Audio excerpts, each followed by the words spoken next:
Assalamualaikum warahmatullahi wabarakatuh. Pada pertemuan kali ini, Pak Albert akan menjelaskan tentang konsep dasar karya ilmiah, mulai dari hakikat, tujuan, fungsi, hingga manfaatnya. Pada pertemuan akhir ini, mahasiswa diharapkan mampu memberikan analisis kritis mengenai konsep dasar dari menulis karya ilmiah, mulai dari hakikat, tujuan, fungsi, manfaat, jenis, hingga ciri-cirinya. Seperti yang telah dipaparkan, akan ada beberapa topik yang akan kita bahas pada pertemuan kali ini. Yang pertama, kita akan membahas tentang hakikat karya ilmiah. Pada tahun 1995, Susilo mengungkapkan bahwa karangan ilmiah merupakan suatu karangan atau tulisan yang diperoleh sesuai dengan sifat keilmuannya dan didasari oleh hasil pengamatan, peninjauan, dan penelitian dalam bidang tertentu, yang kemudian disusun menurut metode tertentu dengan sistematika penulisan yang bersantun bahasa dan isinya dapat dipertanggungjawabkan kebenarannya atau keilmiahannya. Dapat disimpulkan bahwa karya ilmiah adalah sebuah karangan yang didapati dari hasil pengamatan yang berisikan data-data secara faktual sehingga dapat dipertanggungjawabkan bahwa isi dari karya ilmiah tersebut nyata adanya.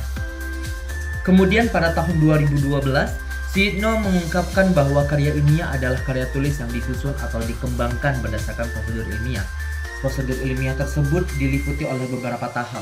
Yang pertama adalah tahap pemilihan topik dan pokok bahasan. Pada tahap ini, seorang peneliti bisa memulai dengan mengenali passion atau ketertarikan. Seorang peneliti juga bisa memulai dengan membaca referensi-referensi artikel atau berita-berita terkini. Kemudian masuk pada tahap selanjutnya, yaitu pengumpulan informasi dan juga bahan.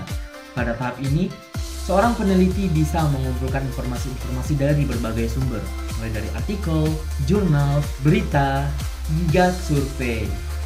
Kemudian pada tahap berikutnya, yaitu tahap evaluasi informasi dan juga bahan. Di sini, seorang peneliti dituntut untuk bisa memilih dan juga memilah mana informasi yang bersifat faktual dan mana juga informasi yang palsu.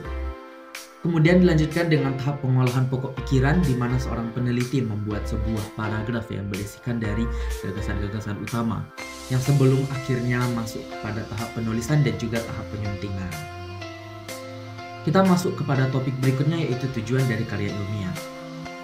Tujuan penulisan dari karya ilmiah adalah untuk menyampaikan hasil pemikiran logis dan pengkajian empiris dengan penalaran logika hipotetiko-verifikatif, yang berarti pengembangan karya tersebut didasari oleh penalaran yang logis dalam penyampaian pemikiran hipotesis yang kebenaran isinya dapat diverifikasi. Di sini ada beberapa hal yang menjadi isi dari karya ilmiah tersebut. Yang pertama itu adalah kebenaran ilmiah, kemudian ada pengetahuan, kemudian ada pemahaman, lalu penjelasan, ramalan, dan juga penerapannya. Kita masuk kepada topik berikutnya, yaitu manfaat dari karya ilmiah. Manfaat menulis karya ilmiah yang pertama adalah melatih untuk mengembangkan keterampilan membaca yang efektif. Hal ini dikarenakan seorang peneliti harus membaca banyak sumber yang relevan dengan topik yang akan diamati.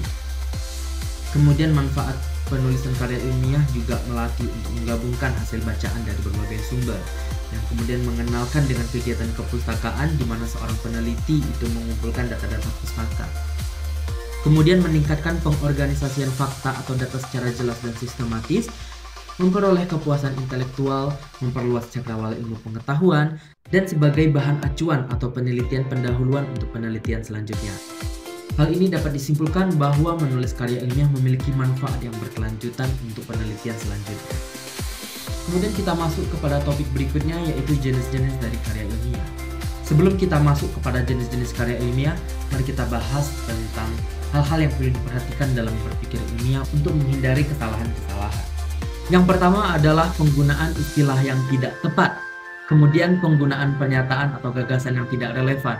Itulah kenapa seorang peneliti harus mencari acuan referensi yang relevan dengan topik yang akan diamati.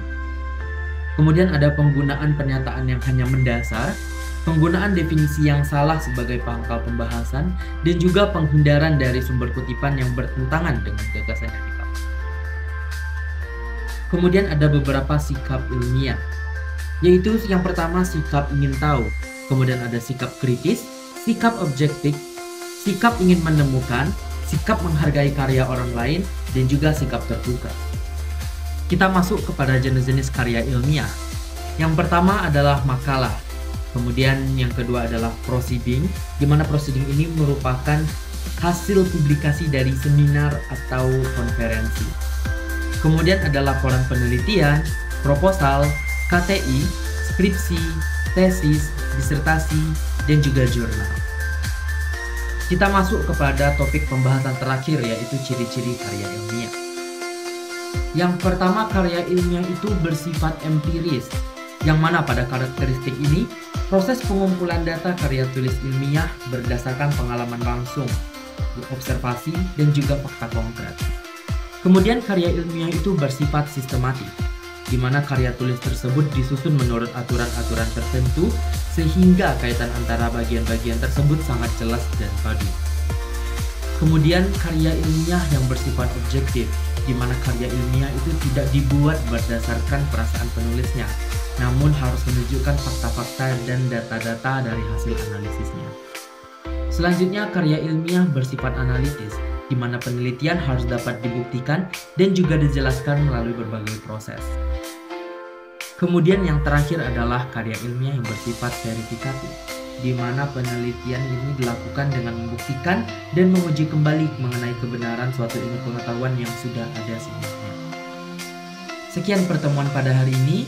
Assalamualaikum warahmatullahi wabarakatuh.